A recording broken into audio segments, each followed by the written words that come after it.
Hi everyone, thanks for joining us on this wet and stormy evening. Tonight we've got Susan Wiper with us, who is the previous director of Trenton Monkey Forest, where she worked with Barbary macaques before leaving to undertake research at the University of Chester. She's conducted research on the golden monkey, and she's recently successfully defended her thesis, so she'll soon be Dr. Susan Wiper. She's just conducted the first social behaviour study on the golden monkeys, and she's here tonight to tell us all about her unusual findings on this little known species. So over to you, Susan. Thank you very much, Stevie. Let me just share my screen here. Okay, make sure I put the sound on. And there we go. Can we see golden monkeys? Great, excellent. Right, thanks ever so much for asking me to give a talk today. And I will be talking to you about the research that I've conducted on the golden monkeys in Rwanda. But first of all, I'm going to give you a brief overview of primates and their conservation status. And I want to talk about the importance and relevance to conserve all species, but especially species that are unknown. Okay, non-human primates. So non-human primates are our closest biological relatives, and they offer unique insights into human evolution, biology and behaviour. But not only that, in quite a lot of cultures, they do play quite an important part in religion and local livelihoods. They're also fantastic seed generators, so they're imperative for forest regeneration and ecosystem health. Now, primates is one of the most species-rich groups of mammals. There's 500 species, and this is rodentia is the top. There's over 2,000 different species of rodents, then over 1,000 species of bats. But we have over 504 species of primates. Now, we talk about non-human primates and human primates. So I'll be talking mainly about non-human primates. So as we know, humans are found all over the world, but non-human primates are found in 4 regions. So there's the near tropics. So this is your Americas, your Barbados, places like that. Then you have your mainland Africa and Madagascar. Mainland Africa also includes the small islands off Africa. There's Madagascar and also Asia. Okay, a large majority of primates inhabit tropical moist lowland forest, but they also occur in lots of other places, from mangroves above the high tidal levels, moist montane forests. They can get to very high elevations as well, to over 4,000 meters. And actually the golden monkeys that I studied can go up to about 3,800 meters. They also inhabit savannas, grasslands, inland wetlands, rocky areas, and even deserts. They are very diverse in size. So here we have the smallest non-human primate, which is the Madagascar mouse lemur. This has only got a body length of about 9.2 centimetres, and they only weigh about 30 grams. And their tail is actually longer than their bodies. And here we also have the largest primate, which is the mountain gorilla. Just got a little video of him here. Can you hear that okay? Okay.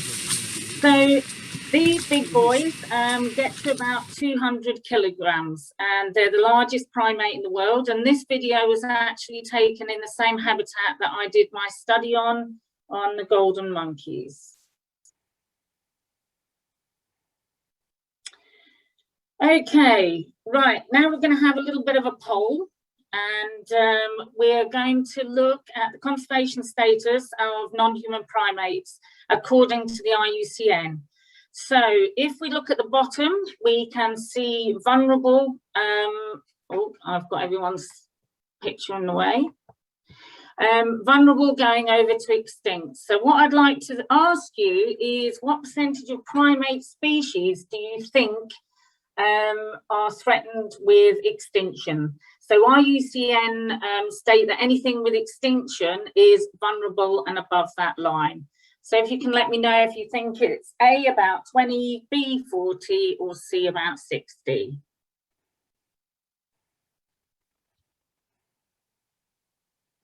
Can I play as well?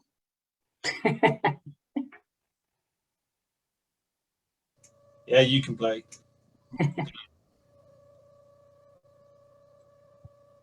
6 have voted. Half of you.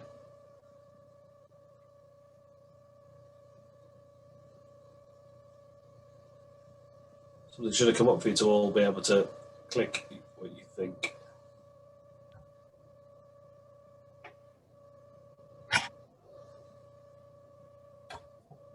Almost there.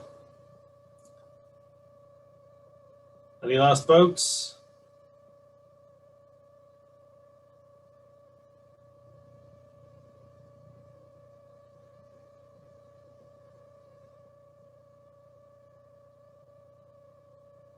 Can I see the results? Are you just going to tell me?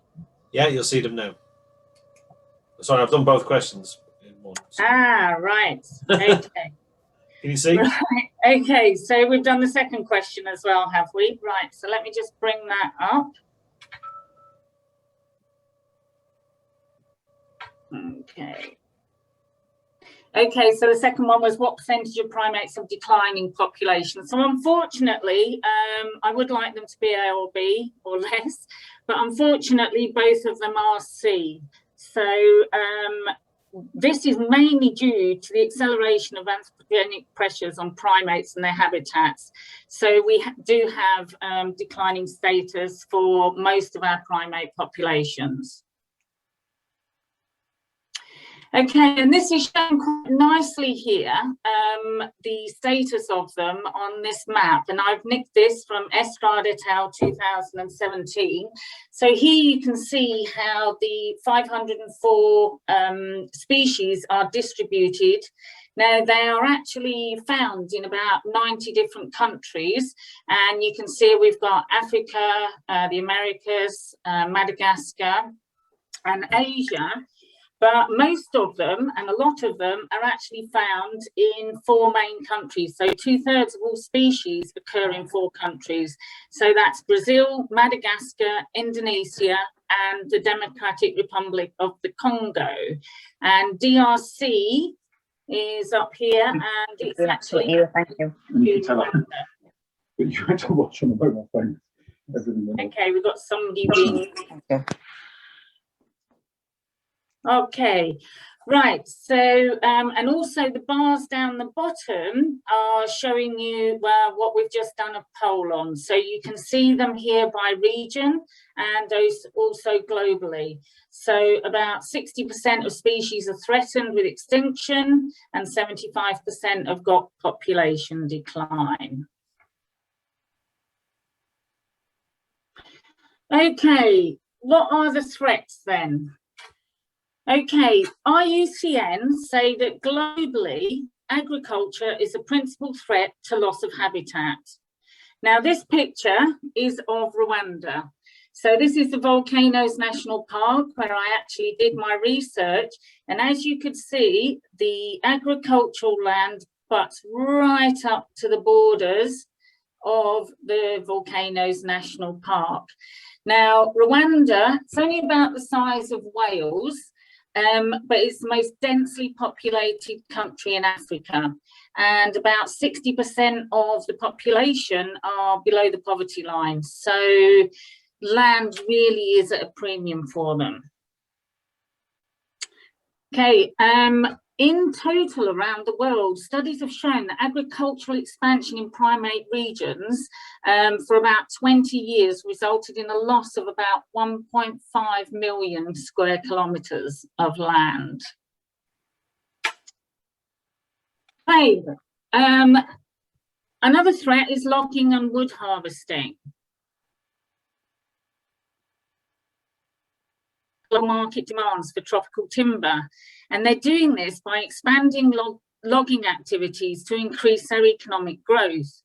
Now, this is both legal and illegal logging, and this is very detrimental to primates. It reduces their canopy cover, it destroys the forest undergrowth, and it reduces the number of large trees. And all of these are really important resources that provide food and shelter for primates.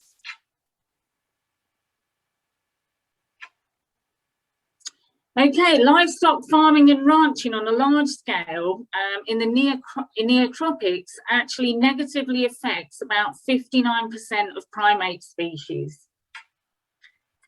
Another one that you might not think of is things like road and rail construction. Chinese are quite big in Africa, and unfortunately, building roads and rails, they're taking down quite a lot of forest. There's also oil and gas drilling and mining. Mining for minerals and diamonds is a growing threat to tropical ecosystems. And as a consequence of mining, it's bringing people into the area, and they are bushmeat hunting.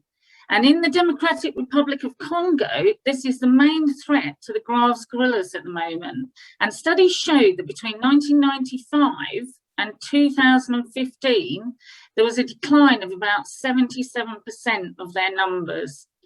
So in 1995, there was about 17,000, and in 2015, they'd gone down to as few as 3,800.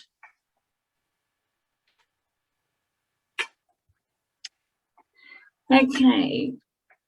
In mainland Africa, Madagascar and Asia, hunting and trapping affects between 54 to 90% of primate species in these regions. Hunting used to be sustainable. It used to be done by the locals that would come in. But as locals have started to go into cities and to large towns, they still want these delicacies. So unfortunately, it's getting more prolific. The illegal trade of primates. Now, between 2005 and 2014, CITES reported a global primate trade of nearly 500,000 primate individuals, and then separately 11,000 primate body parts. I don't know if you've all heard the stories about the doctors' surgeries having gorilla hands as ashtrays. We hope this is long gone, but unfortunately we don't think it is. However, the CITES figures of 500,000 are quite conservative, as they only report what is provided by each country. Now, during this time, these little night monkeys that you can see here, which are found in South America, between 2005 and 2014, they reported that 400 were traded. Yet it is actually known that between 2007 and 2008, a biomedical research facility bought 4,000 of them for about $100,000. So these numbers are completely underestimated. So it's horrific to think that there's more than 500,000. And the exponential human population growth is only going to accelerate all of these and the above threats due to the increased demand. I remember David Attenborough saying that when he was born in what it must have been, he was 95 the other day, wasn't it? So when he was born in about 1920s, there was about 2 billion people. We've now surpassed 7 billion. Okay, so how do we address this? How do we address the conservation needs? So drivers of primate loss are observed at local, regional and global levels. And without a change in human behaviour, populations will continue to decline over the next few decades, and these figures will just get worse. So pressure on their habitats are embedded in political uncertainty, we always know that politicians don't listen to scientists. We've been talking about habitat loss, global warming for years, since the 70s. But quite a lot of politicians only act for the next 5 years, don't they? So now we've got to the stage where action really does need to be taken. Governments also act on socio-economic instability, and organised criminality, and lots of corruption goes on. And policies that they use often favour short-term profits over long-term sustainability. So what we need to do is to reduce the demand for resources that pillage their habitat and promote sustainable land use initiatives. And this would help to alleviate the pressure on the primates' habitats. One really big important thing we need to do now, and lots of CEOs do it and NGOs do it around the world, is involve local people. People locally, locals, people and governments need to become stakeholders in the effort. And they need to perceive that they can benefit from protecting primate populations and their habitat, as well as at the same time satisfying their own basic needs. This will require lots of education, rethinking and investment from governments, non-governmental organisations and the private sectors. Now, something that has been used a lot in primates is ecotourism. And Rwanda is actually one of the success stories. So I think in Dian Fossey's day, the gorillas were down in numbers of about 700. They do a lot of ecotourism now, and it's the first time that they've reached over 1,000 individuals, but that's still only 1,000 individuals. That's in total of mountain gorillas, but it is deemed a success story. Locals do benefit from the revenue. I should have done this as a poll question, actually. Nowadays in Rwanda, it costs $1,500 to go and visit a mountain gorilla for an hour. Luckily, there's lots of people who pay that. The locals do get a percentage of this money, and it's illegal to go in the forest, and they do appear to benefit and follow guidelines, and they've embraced the gorillas and also the golden monkeys, because they are also used for local ecotourism in Rwanda and in Uganda. Another thing that's also worked quite well is mini livestock breeding. So this also happened in Rwanda, and they would give goats or cows or sheep, and people would look after these, which would mean that they would go into the forest less to obtain resources, and inadvertently this would benefit primate conservation. But there's no one answer to stopping the rapid decline of primate populations. The hope is that by raising awareness of the harm and destruction and the rapid rate that it's occurring, it might promote people to take action and encourage urgent and efficient conservation policies. As David Attenborough recently said, saving the planet is now a communication challenge. So we need to communicate as much as we can. So now I'd like to show you a short 3-minute clip, and this is from the 2011 BBC Earth documentary on Madagascar. And in this, David attenborough demonstrates the importance of understanding the behaviour and ecological connections of the smallest primate in the world, the Madam Berth's mouse lemur. And I will try not to make it too loud. So I did practice that, doing that well, and it didn't work. So we'll go back to where we were. Okay, so what's quite interesting, at the beginning of that, they actually said that this primate was only discovered 10 years ago. So if this is 2011, it was only discovered in 2001, and it's already on highly endangered list already. Okay, so now I'm going to go from the smallest primate to the habitat of the largest primate, the mountain gorillas, and I'm going to start to tell you about my PhD project on the golden monkeys. So what I want to do first is let you know what we already know about golden monkeys and where they come from. Right, so they are an endangered species, and they have been so since 1996, and they're endemic to the Virunga Massif and the Gishwati National Park. So if you can see this top part here, this little arrow showing you exactly where Rwanda is. Okay, down on this second, oh, it's gone.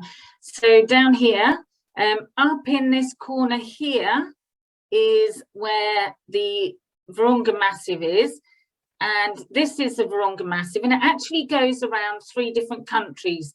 The part in green is actually Volcanoes National Park, and that's in Rwanda.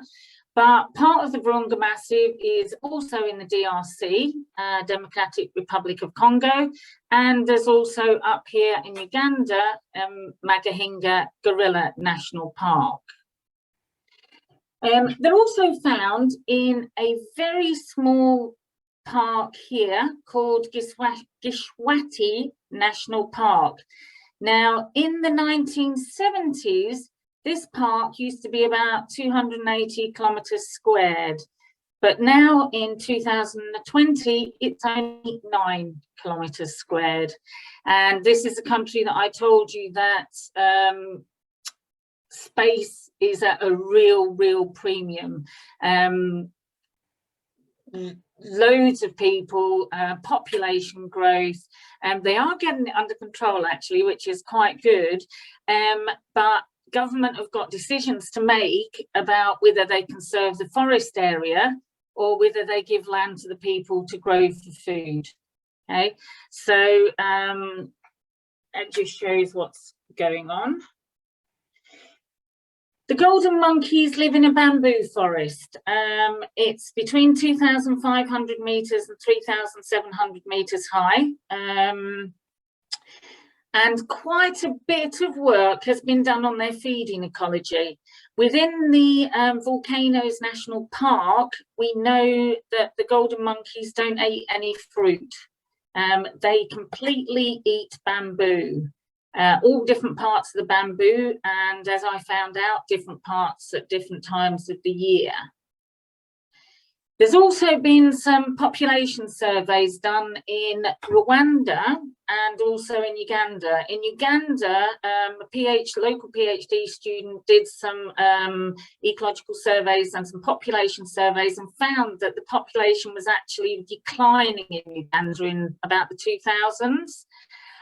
Whereas my colleague Deo in Rwanda has just been completing his PhD, and he's found that the population in Rwanda is quite stable. Nobody's been into DRC to see how many there is. It's quite a dangerous country. But we estimate that in total, there's between about 5,000 and 10,000 left in the wild. Actually, left in the wild, left anywhere. There's no golden monkeys whatsoever in captivity. And social behaviour. Now, nothing has been done on their social behaviour at all, and I'll go into a little bit about why that is later.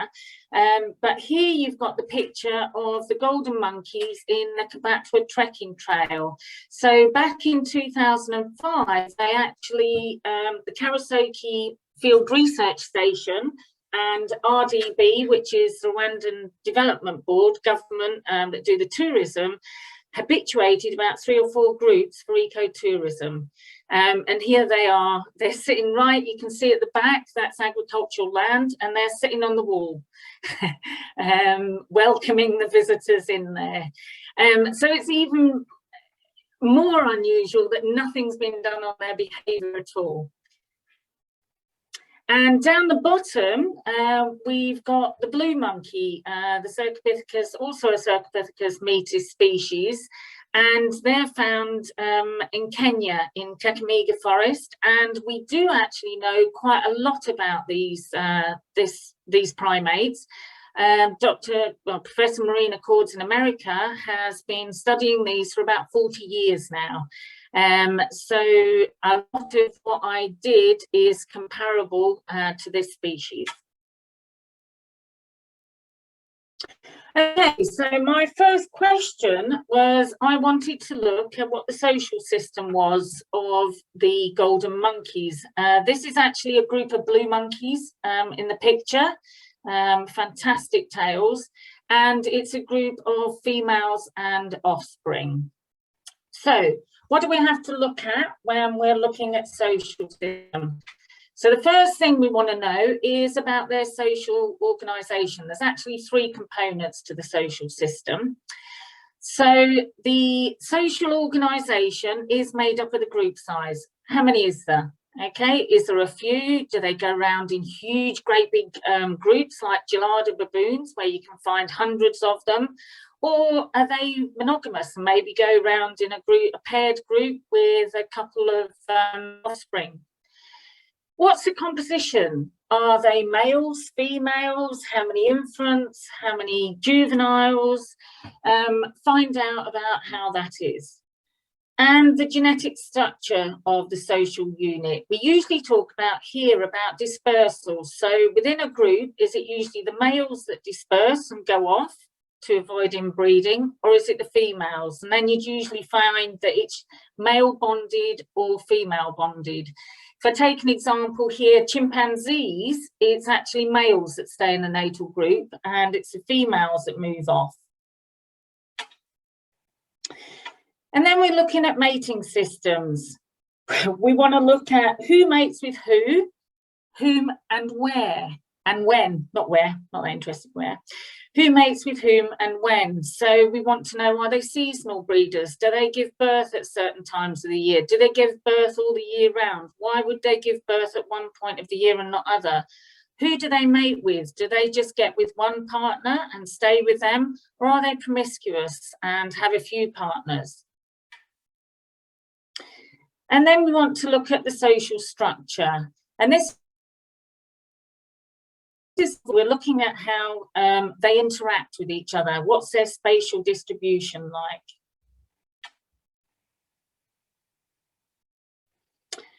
Okay, so we're looking at social systems, but we're also looking at forest gwenons. Now, gwenons is quite a colloquial term, and there is some debate on the definition of what a gwenon is. But I'm actually looking at forest gwenons, and this is a picture of all forest gwenons, okay? And there's no debate on this. They all belong to the genus Cercopithecus. Okay, they are distributed throughout the sub-Sahara Africa, and they occupy forest habitats varying from primary, secondary and gallery rainforest. And they're also found in bamboo forests and swamp forests as well. Okay, so now what do I know about forest gwenon's social system? Now, their social organisation, on average, they have group sizes between about 15 to 25.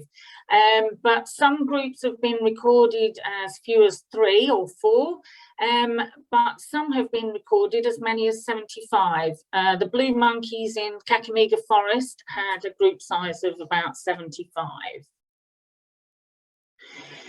Their composition, they are one male, multi-female, okay, and that's throughout the year. The genetic structure, it's the males that leave the group and the females are philopatric. So the females stay in their natal group for most of the whole of their lives, and males tend to move off when they reach sexual maturity. And their mating system, they've got a really interesting mating system. So although they only have one male and multi-females throughout the year, when it comes to the mating season and females are sexually receptive, loads of other males come in. Okay, so we call that influx males. So it's seasonal with influx males during the mating season. As soon as the females come out of being sexually receptive, most of the males go again, and we're left with a social organisation of one male, multi-female. And their social structure, because the males go off, the females are bonded. Okay, so within forest gwenons, we have seen female hierarchies. Male hierarchies have never been observed throughout the year because there's never been a lot of males throughout the year. And males that are within the group are usually socially peripheral to the females. So they might sit with the females, but it's usually the females that are doing the grooming, interacting. Males aren't observed to take any infant care or anything like that. Okay, this is where I go on to my findings, and I don't know whether this is a good point to stop and have a quick break. Would that suit, or? Okay.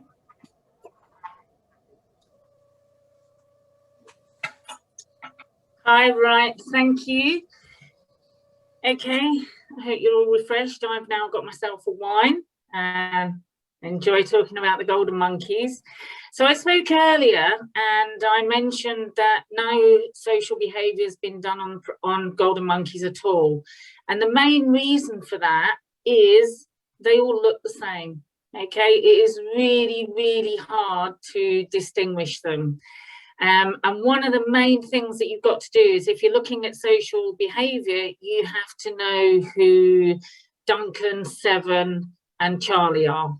Okay, because otherwise you're not going to be able to collect any data. You can't just point and say that one and that one, because if that one moves, how do you know that that's the one that you're talking about? So you have to be able to individually identify them in order to collect social behaviour on them. Okay, and the aim of your research is also to try and continue it after you've left. So I had this dilemma that I could come in and identify these individuals and not get it to carry on. So you always have to make the initial part of identify them. So if you can see these three pictures at the bottom, okay, this is our Duncan. Okay, now Duncan has got a big split in his ear here. And actually, if you look down here, he's missing his foot. Now, that might seem a very obvious thing to find. It took quite a while for us to see that. They walk in amongst the bamboo and everything. So, although it would seem an obvious way of identifying him, if he's sitting down, you can't see that he's missing a foot.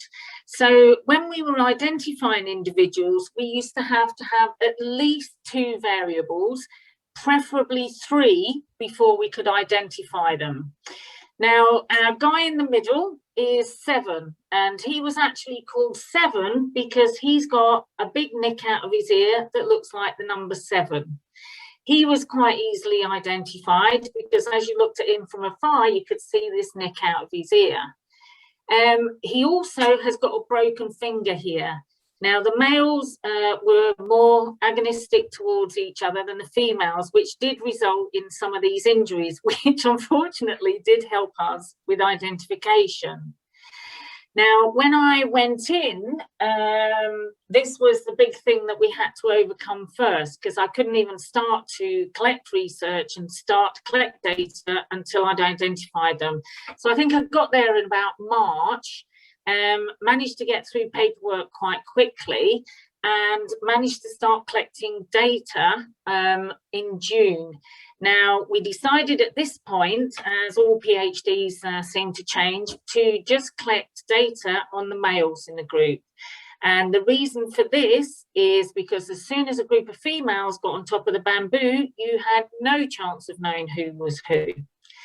Now, we did identify some of the females, and this little lady on the end is Blackie. And the reason we identified her, she's got a little orange patch on her head. See these tiny 2 hairs out of her ear. And she had a black mark on her nipple. And she's got 2 very long nipples. So myself and our research assistant used to continuously talk about golden monkey female nipple length. Is it a short left, long right, long right, short left? And by doing this, we were able to take out quite a few of the females and start to identify them as well. But we initially worked on the males. Now, as I said, one of the main reasons that they're not done is because of identification. So what we then did was work on facial recognition collaboration for software research. So we got hold of some techie guys at the Michigan State University, and they had already started to look at lemur IDs. And although you have to put in all the work to identify the individuals initially, we gave them loads of videos, loads of pictures on each individual, and they actually took parameters and they produced an Android app.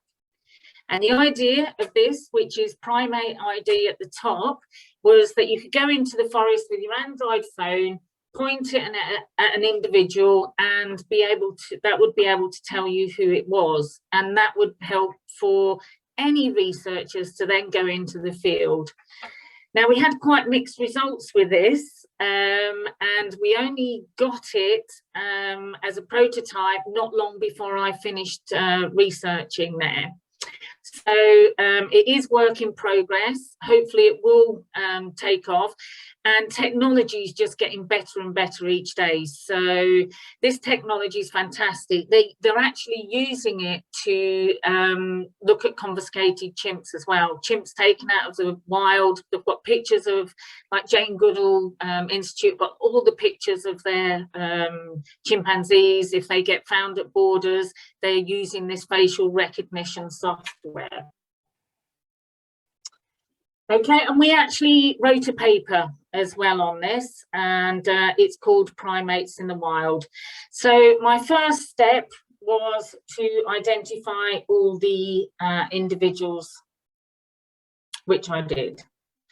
So my first question was looking at social organisation. So within the golden monkeys, I was supposed to look at 2 groups. I actually ended up looking at one group called the Kabatwa group. And we had over 100 individuals in that group the whole 18 months that I was there. We thought it might be a bit of an anomaly. So we did actually get some figures from some other groups, and they were also very large. Now, considering I think 75 was the largest that was observed in blue monkeys, this is a really, really large group of monkeys. And the group composition was the biggest surprise. We thought that there were a few males in the group before we got there, but as I told you about forest gwenons, they have these one male, lots of females, and then they have influx males during the mating season. This Kabatwa group had males in all year round.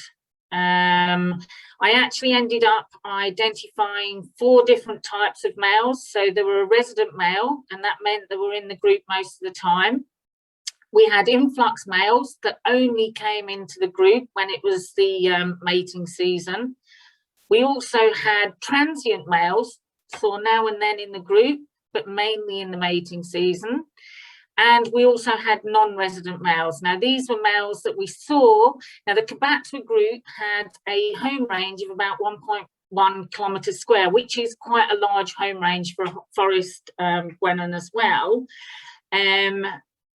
But there was other males. So there was the group of over 100. And in total, there was about 31 males that we saw throughout the study period.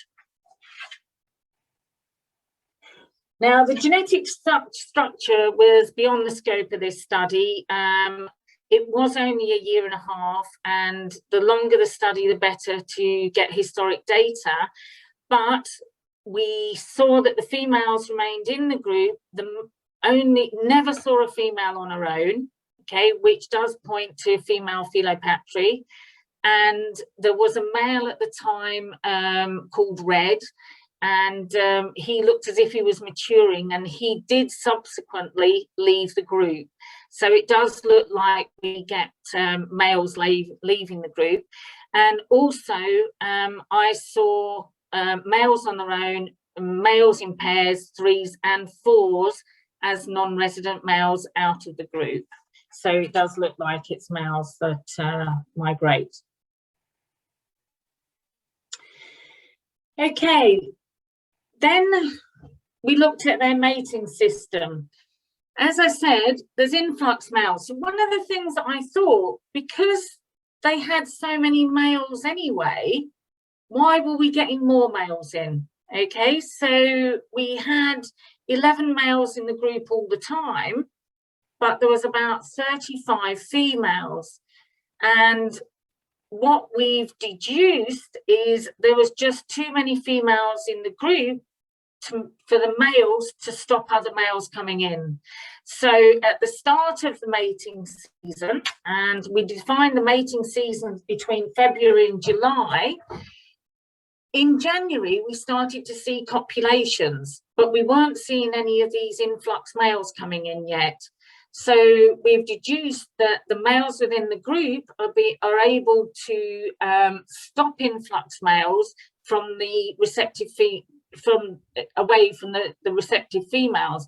But as more females became receptive, there wasn't enough males in order to keep the other males out. So at one point we had 24 males in the group during the mating season. So we defined the mating season between February and July, and we actually based that on birth and conception windows. Now, I mentioned before that we took a lot of data from the blue monkeys, and Pazol, an author back in 2003, did quite a lot of research on the conception window for blue monkeys. So they hypothesized it was about 160 days prior to birth. Between 191 and 165 days prior to birth would be the conception window. Now, we actually saw these females mating a lot before this conception window. So we knew the females that had given birth. So we saw the mating season February to July, and they started to give birth then in September. So we knew the mothers, and we knew who the mothers had copulated with, who they'd been followed with, who they'd been followed by, who they'd lip puckered at, which is another behaviour that they do during the mating season. And we worked out their conception windows. Now, the females were promiscuous during that time. They mated with several different males, and they also mated before the conception window and after the conception window. And this might be to avoid infanticide. Okay, so infanticide is when an offspring gets killed in order to bring the female back into estrus. And males do this, and they do this to ensure that they are the father of the offspring. I don't know, you might have heard of this in lions. This is very common in lions. So if you've got a pride of female lions and there's some lion cubs, if the male has a fight with an outside male, if the outside male wins, he will come in and he will kill all the cubs. So it will bring the females into estrus. He will then mate with them, and he will know that he has sired those offspring. So he's spreading his genes there. Now, obviously, the females want to defend their offspring as much as they can. So by the female golden monkeys displaying promiscuous mating behaviour, she's avoiding any male that she mates with from killing her offspring. It's a bit like Jeremy Kyle, you know, when you get them all sitting there and they say, am I the dad? Am I the dad? because if they're not the father, they don't want to invest their money and time in bringing up that offspring. Okay, so by the females mating with many different males, they're protecting their offspring, really. So we think that that's why they do this. And infanticide has been seen in blue monkeys. We haven't seen it in golden monkeys, but one of the reasons that might be as well is, like I said, we didn't know all the individuals, so we don't know. We know how many births there are, but if there's 26 newborns, they don't all sit in the corner together so that you can count them. They're all over the place. So unless you know them individually, it's quite hard to see if they go missing. The females had very highly seasonal births. So the females, mainly, they started to give birth in the Attenborough group in September. And I had 2 years of data on this, and they had about 70% of their births between mid-September and mid-October. And they went to about, we had the first year, we had a birth in December. So within this 3-month window, all births occurred. No births at all occurred outside of this window. Interestingly, though, we did see copulations, and we did see some other mating behaviours, but births only occurred between September and December. Not coincidentally, what this actually correlated with was the bamboo shooting season.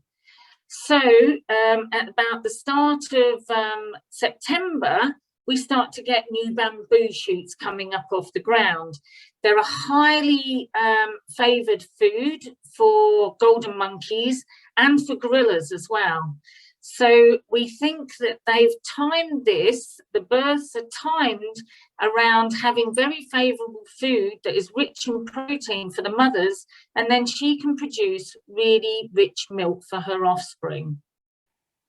I did quite a bit on activity budgets as well, and during birthing time, they spent most of their time under high canopy cover.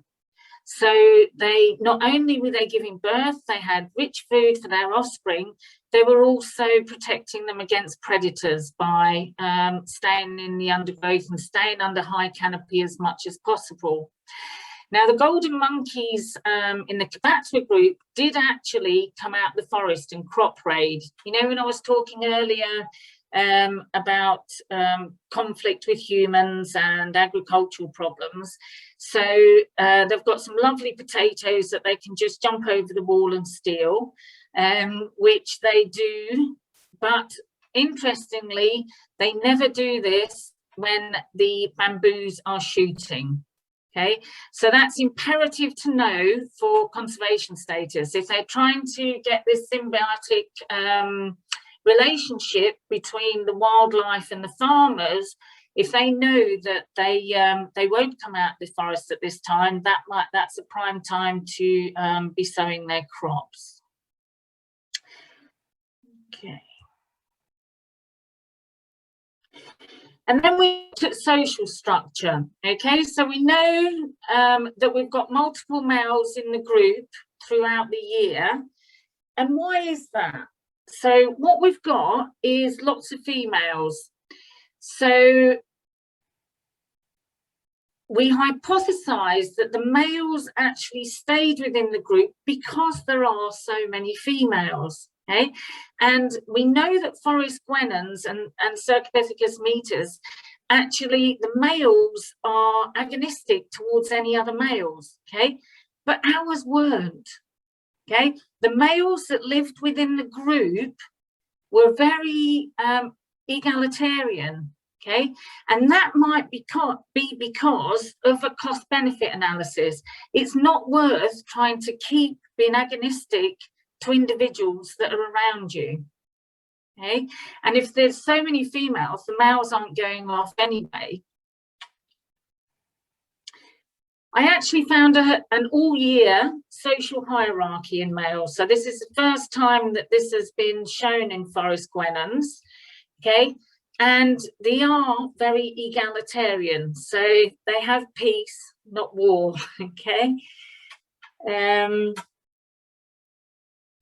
Agonistic rates were very, very low. So I took point samples every 15 minutes to see where males were in relation to other males.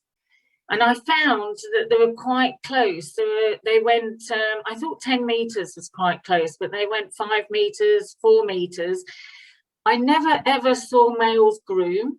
And the only males that I saw make physical contact were males that were classed as non-resident males. They weren't in the group. So they weren't in physical contact, but their aggression rates were very low to each other. When I started to look at the data, I actually saw that there was no actual contact aggression. You know, we saw earlier when I was identifying them that they had these nicks out their ears, you know, this is happening. They're obviously fighting, and they're obviously physically fighting. But resident males in the mating and the non-mating season did not make any physical contact with each other while I was in the forest at all, and while I was collecting data on them. They made physical contact with the other monkeys, with the influx monkeys and with the transient and the non-resident, but not with each other. So they were very, very tolerant of one another. And here in this picture, you can actually see this male's got his back turned to this other male. That wouldn't happen if he thinks he's going to be attacked. If he's not sure that he's going to be okay, he wouldn't turn his back. And we saw that many times.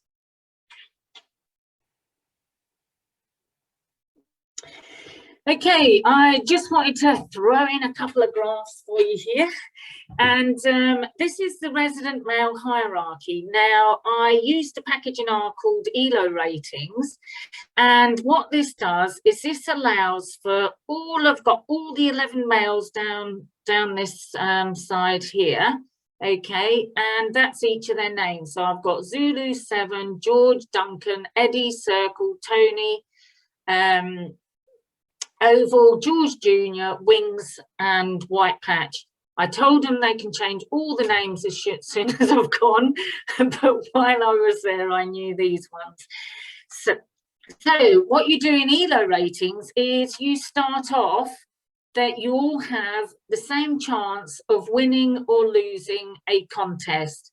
Now, within the resident males, the only contests we had were displacements. So that's when one individual goes towards another individual and the other individual moves. So we say that the first individual has displaced the second individual. There's no direct agonistic behaviour here. It's purely a displacement. Okay, and we also did have some chases, but there was no physical contact. So what happens when an agonistic encounter occurs is you score the winner and loser. The winner will get points, the loser loses points. So if you can see on this graph where they all start at 1,000, the top one here in red is Zulu. So he won most of his interactions, and he was actually the dominant individual. Okay, the second one here was 7. Okay, then George, and they're in order here. Around here you can see there's quite a lot going on, and the interesting thing when you look down at the date is this isn't in the mating season, this is in non-mating season, because the mating season goes from February to July. So there was a lot of kerfuffle going on with the resident males then. But again, no physical contact. Okay. Now, you can also see a few breaks in the lines here. And these are when these individuals were out of the group. So this is why ELO ratings is so fantastic for looking at hierarchies, because it allows for movement of individuals in and out of the group. And what we have here, you can see that Zulu all of a sudden stops. We last saw Zulu, the dominant male in the group, in March, and then he disappeared. He could have gone off to another group, but we anticipated he was at top of his game. The mating season had just started. Why would he leave that group to go to another group where he wasn't the most dominant individual? So unfortunately, we do think that he passed away. Okay, and the next one we've got here is our social network analysis here for Chrissy. So this diagram actually shows the agonistic relationships to each other during the non-mating season again. So all of our red circles here are our resident males. And the really interesting thing that this diagram showed us that we hadn't seen before is that our dominant male up here, who was Zulu, he was actually the only one that was aggressive to all the non-resident males. So diagrams, very worthwhile looking at before you even start to do your statistical tests on them. Okay, well now that we know the social system, the second part of my thesis was to do with the vocalisations of the golden monkeys. Now, vocalisations in gwenons, again, this is our blue monkey, and a guy called James Fuller did his whole PhD thesis on the vocalisations of male blue monkeys. So that was great for me to compare and contrast with the very closely related golden monkeys. So what do we know about vocalisation in gwenons? Adult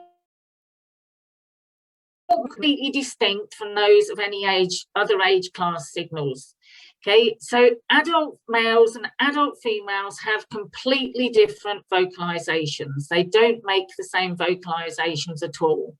So it's like our males and our female humans in Britain talking a different language to each other.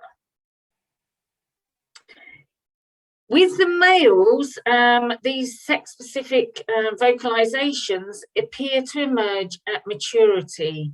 Although I mentioned earlier, we had a large subadult male called Red. He did make a couple of these vocalisations, which was also an indicator to us of his life history and that he was about to become an adult male. They're a lot louder and lower frequency than the female signals. You'll hear some of the female signals in a minute, but the males are a lot louder. And they also vocalize less frequently than the females. So Fuller found out that in blue monkeys, there were a number of vocalizations. The boom, the piao, there's a cat and a quatrain, the nasal scream and the grunt. So I'm going to now show you what we found within the golden monkeys. And I'll also play some of the vocalizations for you. Okay, so our first vocalization is a boom. So I'm going to play this. This is the male here. This is a little juvenile, and this is the female. So watch his body posture as he does the vocalization and see what these other two individuals do as well.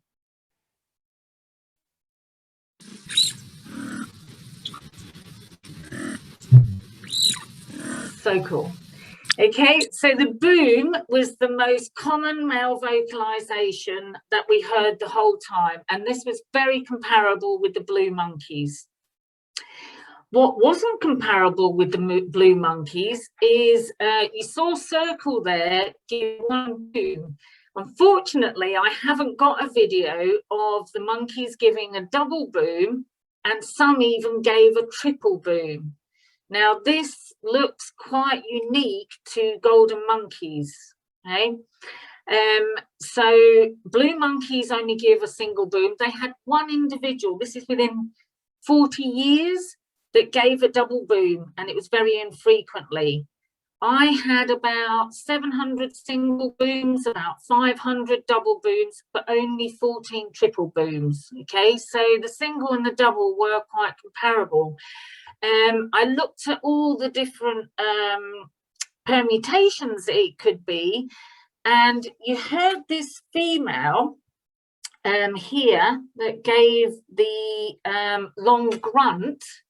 Okay, we actually think that the signal might be benign intent. It's actually showing the female that has done the long grunt, I mean you no harm, everything's fine here, you know. And in blue monkeys, they've actually found that it could mean benign intent in certain circumstances when preceded by this female long grunt, okay, but usually by females that don't know the male very well. Okay, so she's saying, oh, are you hassle here? And he's giving a boom. As you can say, it takes a lot of energy to do this boom. What we actually found, though, is that when we looked at double booms, this correlated with hierarchy. So the higher ranking male, the more double booms they gave.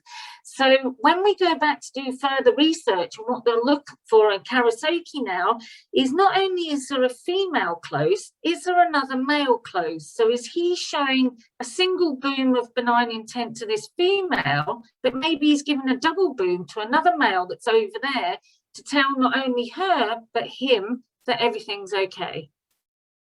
Okay. This is the piano.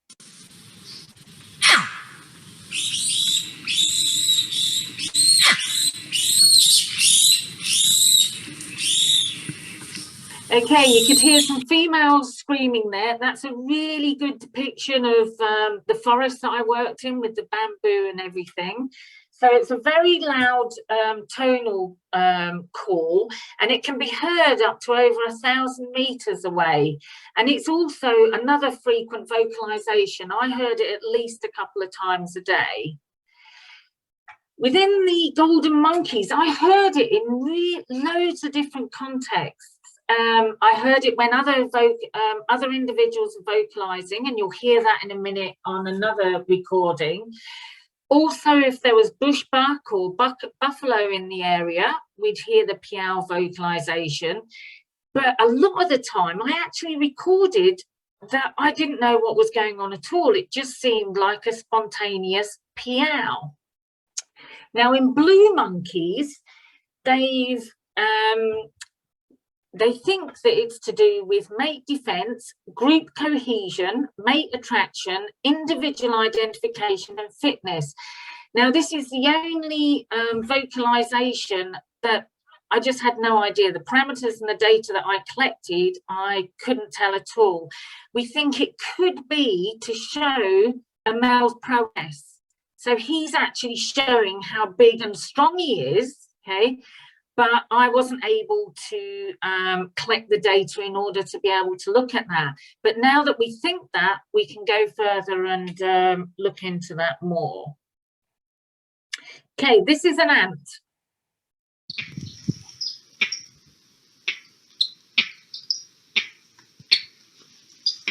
These are chirps. It's the lower tone, which is the male. Okay, for blue monkeys, this means terrestrial predators. For golden monkeys, I only heard them 3 times, okay? And it were 2 of them by the same individual, the same male. And I actually saw him from start to finish. He obviously saw something on the ground.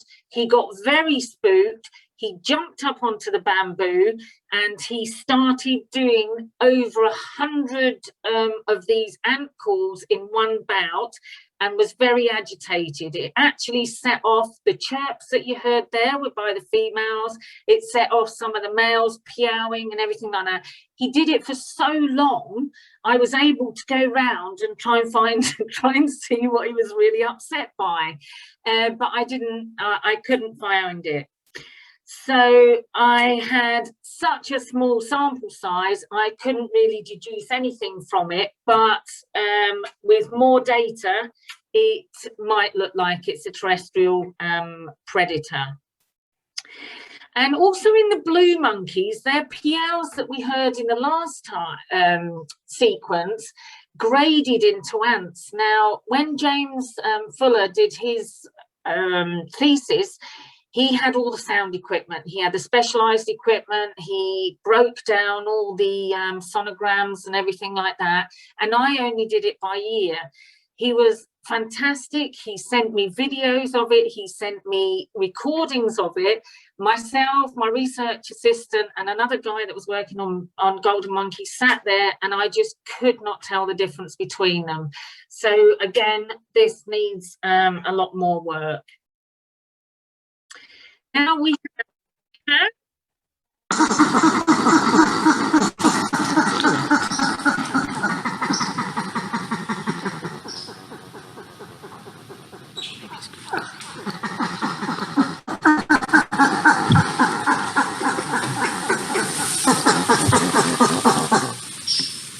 I did wonder if it was just bees. I first heard it.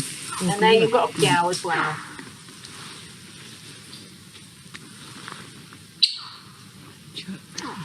Okay, so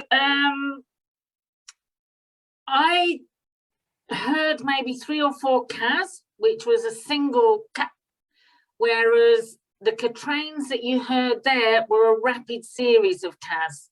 Now, they are, in some publication, they're called hacks. This is a problem that we get trying to look at different studies, if they've named some of these calls differently. They were a very noisy affair. Everyone got involved. You could see monkeys all moving between the bamboo and everything.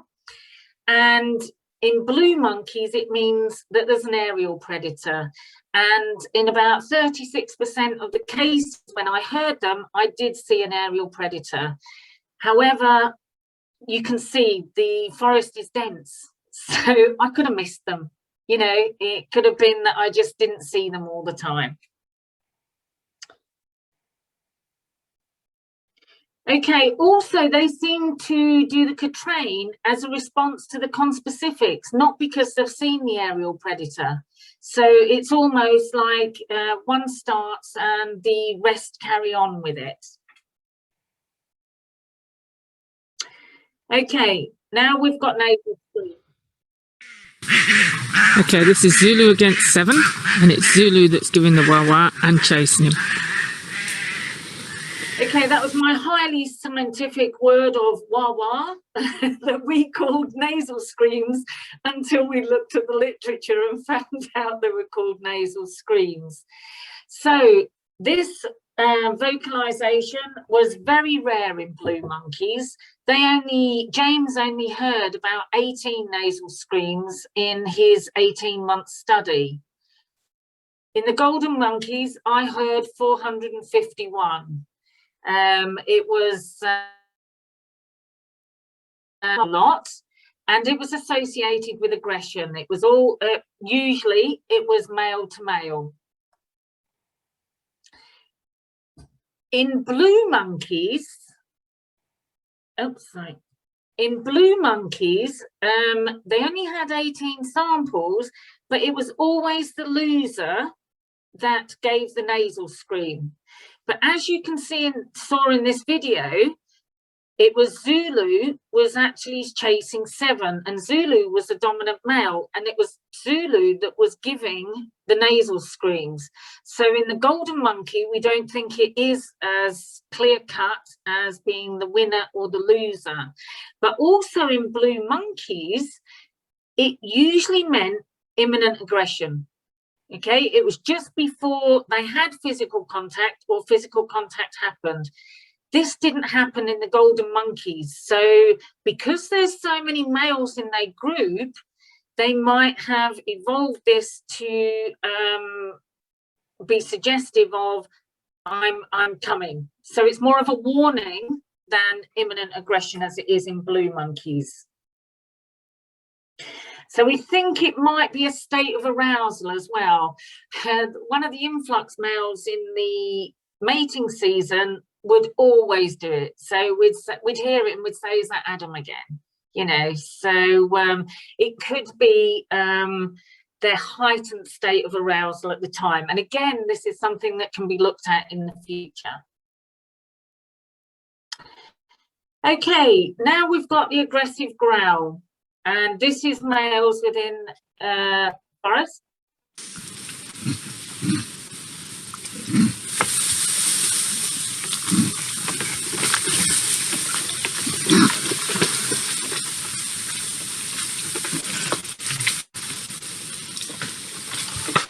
Okay, I called this a grunt all the way through when I was looking at my data. Now, in blue monkeys, the grunt was very infrequently given, and it was always given in a calm environment. This was never given in a calming environment for golden monkeys, but when I sent the clips to Marina in the blue monkey, she said, this is a female aggressive growl and males don't give it. And I said, well, how males give it? Well, I had about 60 different episodes of this aggressive growls. Now, she said if she hadn't have seen that they were males, she would have thought they were noises from females. So again, we might have this situation where the males that are living together have got some vocalisations going to try and stop this physical aggression. So they've got the nasal screams and the aggressive growls. They were all male directed, and but again, there was no physical contact with these at all. Okay, so what have I found out about golden monkeys? They can live in large multi-male, multi-female groups.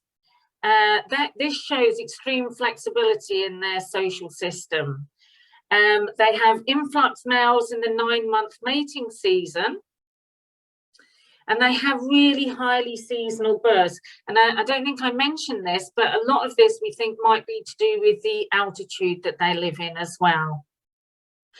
And their births are linked to the bamboo shooting season. This is when it gives them enough rich food to produce milk for their offspring. The resident males, we've shown, have a egalitarian tolerant dominance hierarchy throughout the year, and even in the mating season, they are tolerant amongst each other and aggressive to others. And their whole social system is quite flexible for a gwen. Males do have sex-specific vocalisation, apart from the last one that we heard, which was the aggressive growl. And this is the first study that has been done on golden monkeys. So I hope it's going to be used for many more studies in the future, because all it's done is bring up more questions. Okay, I'd like to thank everybody, the PSGB, Karasoki Research Centre, Dian, Fossey, Gorilla Fund, the Rwandan Development Board, my supervisors along the top there. So there's Alison, Winnie and Chrissy. And at the bottom, there's my fantastic research assistant, Alex, in the middle of the forest.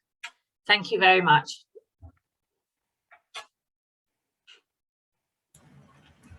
Thanks, Susan. If everyone wants to give Susan a round of applause. You all.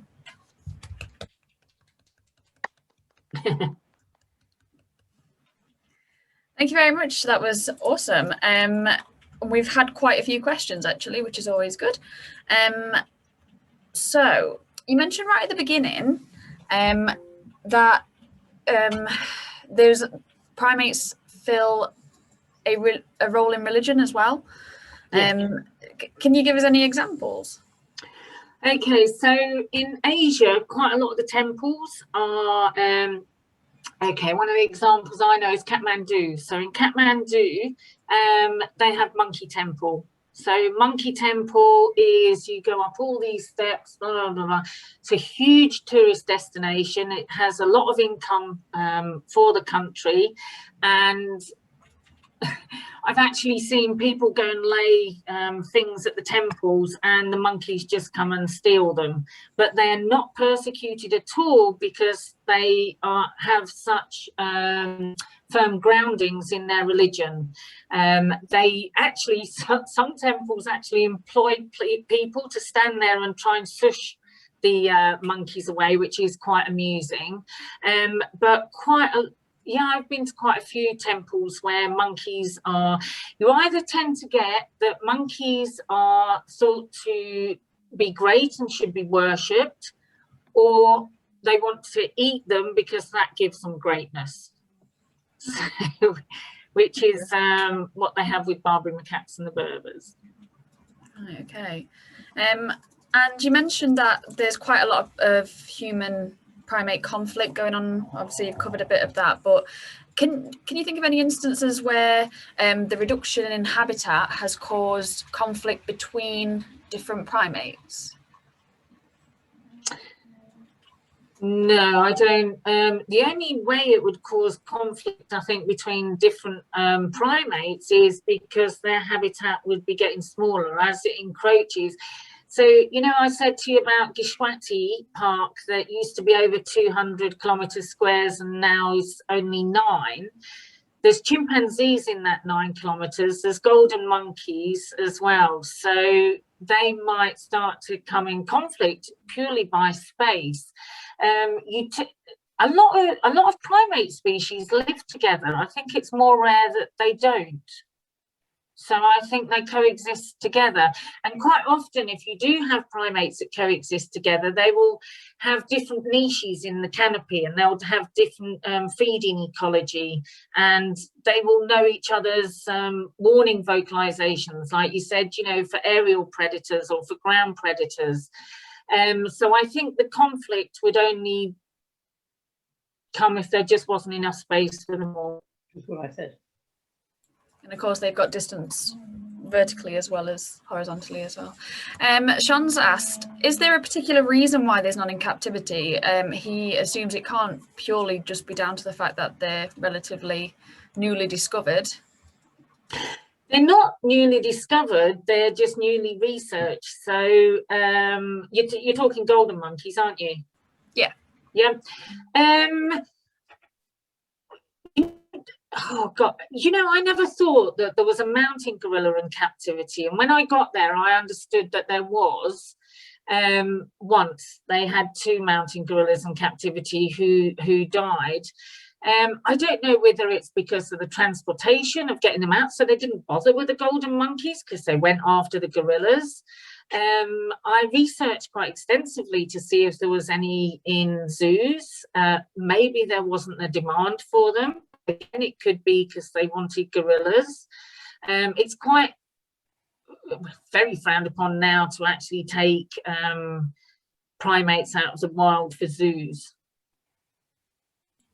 Okay. No, in UK anyway. Yeah. And when we were looking at the identification of them, you said that one of the females, you identified her by an orange spot on her head. Do their coats change colour, as in sort of seasonally, to cause any issues with identification like that? Yeah, this is one thing. I'm sure they molted at one point of the year, and I took quite a few pictures. But again, because it had been the first time that I'd been, and paleage is never a fantastic way of being able to identify even the things of the ears. I mean, we were clutching at straws to get the third variable to be able to identify them. The orange patch does seem to be genetic though, because some have it, some don't. Some are bigger, some are smaller. And we were really, especially with the females, we really were trying to find anything that we could identify them by. And by the way, my field assistant, Alex, was taken on by Karasoke after I left, and he knows the whole group now. Good, that's really good. Yeah. Mike's asked a bit more on the individual recognition. How accurate is that recognition? The recognition app. Yeah. So we had really bad results. We only got, so when they tried it in the lab, they were getting 90% plus. yeah, and usually it gives you 3, so it's like Duncan, Tom or Barry, yeah. I only got 35% accuracy, and I knew them by then, so it was a really, they've had to go back to, not to the drawing board, but had to fine tune it a lot more. We had to send them more pictures and things like that. Karasoke haven't carried that on at the moment, but that is something that we hope to do in the future still. They'll definitely do it. There's, you know, it's come on leaps and bounds in 5 years. So it's just this initial, somebody's got to do the legwork to start with to be able to get all the pictures and videos and parameters and everything for them to be able to make the database. Yeah. Okay. And the last one, you mentioned that you saw males outside of the group in 1s, 2s, 3s and 4s. Is there any information on whether they are particularly solitary when they are not in the group, or if they form bachelor groups, or is that something that's not yet been studied? This is quite interesting because when they, other Cercopithecus metis, males are alone out of the group. So the fact that we were seeing them in 2s, and we would sometimes, I had Tom and Jerry. Tom and Jerry were always together. And if the group happened to move through where Tom and Jerry were, they would sit back to back and they would touch each other. And if you saw Tom when you were walking towards the group and walking through the forest, you'd just look round and you would normally see Jerry. So without complete statistical significance, I would say that they do seem to form bonds outside of the group, the males do.